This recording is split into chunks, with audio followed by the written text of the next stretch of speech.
पाकिस्तान तहरीक इंसाफ के रहनुमा सलमान अकरम राजा ने मौजूदा पार्लियामेंट को मसनूई करार दे दिया। रावलपिंडी में अडियाला जेल के करीब फैक्ट्री नाके पर गुफ्तगू करते हुए उन्होंने कहा कि पार्लियामेंट अवाम के वोट से मुंतखब होकर आए तो सबसे मुअत्तबर इदारा है। पार्लियामेंट को इन लोगों ने ख़राब किया जो वोट चुरा कर पार्लियामेंट में आए हैं। जो वोट लेकर आए थे वो ठीक हैं।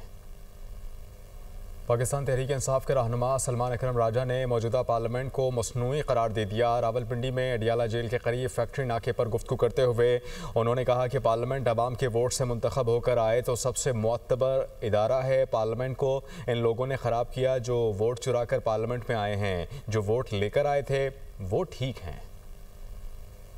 पाकिस्तान तहरीक इंसाफ के रहनुमा सलमान अकरम राजा ने मौजूदा पार्लियामेंट को मसनूई करार दे दिया। रावलपिंडी में अडियाला जेल के करीब फैक्ट्री नाके पर गुफ्तगू करते हुए उन्होंने कहा कि पार्लियामेंट अवाम के वोट से मुंतखब होकर आए तो सबसे मुअत्तबर इदारा है। पार्लियामेंट को इन लोगों ने ख़राब किया जो वोट चुरा कर पार्लियामेंट में आए हैं। जो वोट लेकर आए थे वो ठीक हैं।